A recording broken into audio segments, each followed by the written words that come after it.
Apa khabar? Semoga berbahagia di samping keluarga tercinta. Mengekang gejala sosial. Kita amat takut dengan topik ini, tuan-tuan dan puan-puan. Ya? Dia menjadi bualan hangat, berita yang menggemparkan, ya, selalunya di muka-muka depan akhbar-akhbar tempatan.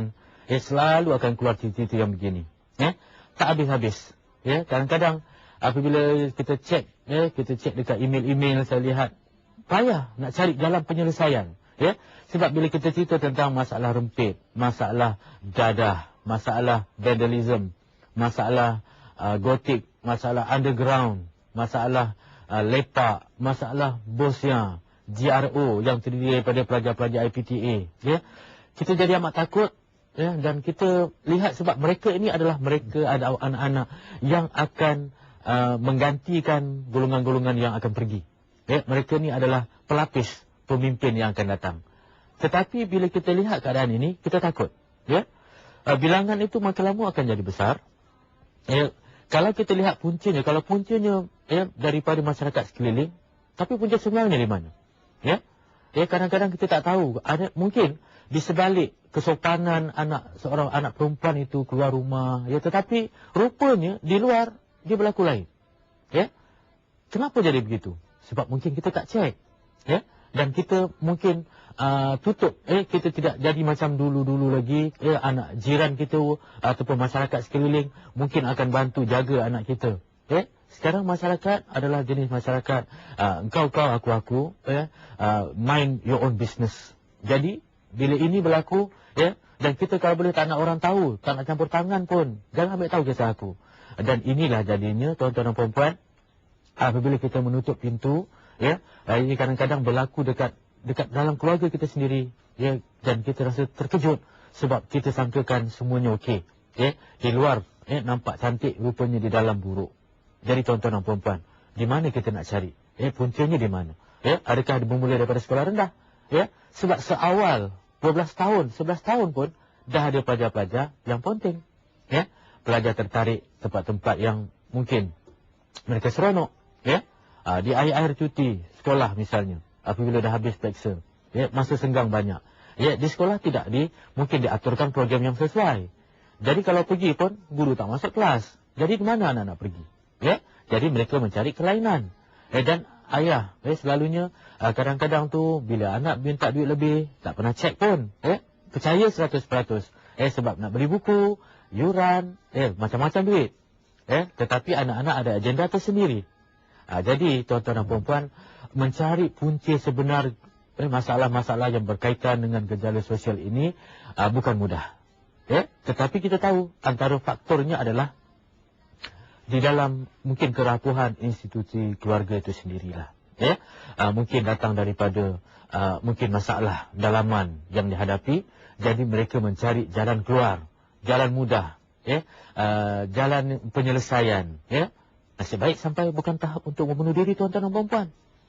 Jadi kalau bunuh diri dia habis kes macam tu saja. Tetapi bila menyelesaikan masalah dengan cara yang lain, melibatkan orang lain dan pengambil orang lain, dah menjadi kelompok yang besar. Dan kita takut sebab kita lihat pusat serenti makin lama makin banyak. Tidak pernah menurun pun. Dan bilangan anak-anak yang ketagihan, bilangan anak-anak yang hisap semula setelah keluar daripada pusat serenti pun bukan lama makin menurun. Makin banyak dan kita jadi takut. Jadi semua ini ada berkaitan dengan apa yang berlaku di rumah, tuan-tuan dan puan-puan. Jadi kita kena muhasabah balik. Kita jangan percaya 100% apa yang anak-anak kita lakukan. Pergilah cek, pergilah tengok, pergilah ronda. Perlukan kawan, perlukan jiran-jiran yang membantu, pergilah. Cek. Sebab kita mungkin tidak boleh berada di samping mereka sentiasa. Tetapi kita memerlukan orang untuk mengawas. Dan percayalah, kalau kita awas anak orang, mungkin kita juga akan diminta oleh kawan untuk mengawas anak mereka. Jadi kalau kita tanamkan sifat tolong menolong, maknanya kita bekerjasama, itu antara kita dengan jiran, insya-Allah. Ini salah satu faktor yang mungkin boleh membantu.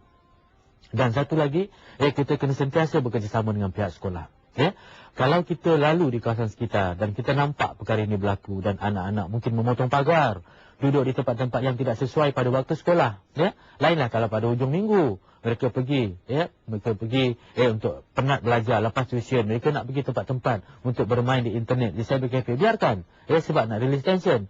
Tetapi kalau waktu itu waktu sekolah dan kita nampak, kita sebagai orang yang mungkin kita rasa boleh, yang mereka percayai, kita mungkin boleh menegur ataupun kita terus melaporkan kepada tempat-tempat yang tertentu, ya, ataupun kita ambil nombor telefon ataupun alamatnya dan kita mungkin berhubung, ya, berhubung dengan pihak sekolah, ya, dan kita beritahu kita nampak, ya, ada lebih kurang 30 orang budak-budak dengan uniform sekolah berada di situ. Jadi itu tanggungjawab kita, sebab kita tak nak ini berlaku dekat anak kita. Jadi kita perlu melakukan sesuatu, ya. Jadi bila kita memberitahu pasal kesan ni tuan-tuan dan puan-puan, ya, gejala sosial ini. Gejala sosial mungkin dalam bentuk yang, ya, mungkin dia tidak melibatkan vandalism, ya, mereka hanya berpuak-puak, ya, tetapi kadang-kadang tu bila dah ramai, ya, berkumpulan-kumpulan duduk, ya, sama-sama mengacau orang lalu lalang, kadang-kadang tu, ya, timbul provokasi, ya, dan di sinilah datang kekuatan, nak beradu kuat, ya, dah timbullah geng dengan geng itu, geng ini, ya. Jadi yang ini kita takut tuan-tuan dan puan-puan. Ya, walaupun anak kita di asrama sekalipun, kadang-kadang, ya, sifat ego, sifat nak lawan, sifat nak tunjuk siapa kuat yang ada dalam diri anak-anak itu yang menjadikan mereka memberontak, mereka nak tunjuk gah, ya. Jadi di sinilah kadang-kadang tu kita tidak boleh percaya, walaupun anak kita di asrama pun kadang-kadang kes buli ini juga, ya, mungkin akan menjadi satu ubat ataupun kanser yang mungkin boleh merebak, ya. Jadi semua saja yang kita rasa tidak selamat, ya, kita rasa kita ragu-ragu, kita perlu mencari jalan, ya, cari jalan untuk selesaikan, ya. Ada kes saya nampak satu sekolah di kawasan Kelang, ya, yang mana pagarnya roboh disebabkan ada kumpulan yang menunggu dan mereka terpaksa menggantikan dengan pagar batu, ya. Ada sekolah yang terpaksa dihantar 2-3 polis buat rondaan, ya, sebab mereka telah buat lubang khas bagaimana tempat-tempat nak keluar, mereka ada tempat-tempat perjumpaan tertentu, ya, dan terpaksa memerlukan bantuan JPA 3, ya, bantuan orang-orang lain pula, ya, untuk mengawasi, ya, aktiviti di luar sekolah. Jadi tuan-tuan dan puan-puan, sebagai ibu bapa, sebagai masyarakat, ya, sebagai orang tua, jadi tanggungjawab kita besar, tanggungjawab kita sangat penting, ya. Kita adalah sebahagian daripada masalah ini, ya, walaupun dia tidak terjadi kepada keluarga kita, tetapi walaupun dia terjadi kepada keluarga lain, dan kita perlu rasa tanggungjawab dan kita kena pikul tanggungjawab ini, sebab kalau dia berlaku dalam masyarakat kita, sebab kesan jangka panjangnya adalah apabila mereka rosak, seluruh masyarakat akan rosak, ya. Jadi kita tidak mahu, ya, disebabkan oleh segelintir kumpulan ini ataupun disebabkan nilai setitik rosak susu sebelanga. Jadi sebagai orang yang berpengalaman, yang matang, ya, yang tahu, ya, buruk dan baik, ya, kita berbanding daripada anak-anak kita yang muda ini, ya, mereka ini nak seronok, mereka ini nak enjoy, ya, mereka ini tahu nak cabar, ya, mereka ini tahu nak tunjuk siapa kuat, ya, pantang dicabar. Jadi mungkin mereka belum matang, ya, mereka memerlukan orang-orang yang membimbing mereka, orang-orang yang boleh memberi nasihat kepada mereka. Jadi apa salahnya, ya, kita hulurkan bantuan, kita hulurkan nasihat. Kalau ada sumber kewangan, kita hulurkan, ya. Mana yang penting, mana yang perlu, yang kita rasa kita boleh bantu, bimbing mereka, kita sumbangkanlah, ya. Kita mungkin jadi sebahagian daripada ahli badan-badan NGO, ya. Dan kita lihat anak-anak, ya, kadang-kadang di sekolah, ya. Di sekolah ada guru disiplin, di sekolah ada kaunselor. Tetapi paling tinggi pun kaunselor, ya, setakat satu sekolah yang ramai pun 3 orang. 3 orang kaunselor untuk mengawasi 2,000, kadang-kadang 3,000 pelajar di sekolah. Maksudnya seorang kena cover 1,000.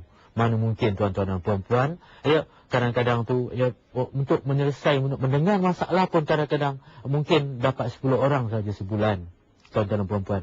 Jadi yang lebih tu terpaksa dibuat program-program secara berkelompok, ya, program-program dikumpulkan, sekolah-sekolah yang berlainan, ya, pelajar-pelajar yang bermasalah ini dibawa setempat. Tetapi dia mungkin kurang berkesan sebab bajetnya terhad, tuan-tuan dan puan-puan. Ya, mungkin 3 hari 2 malam untuk bawa anak-anak yang bermasalah ini di satu kamp, dia tidak menyelesaikan masalah.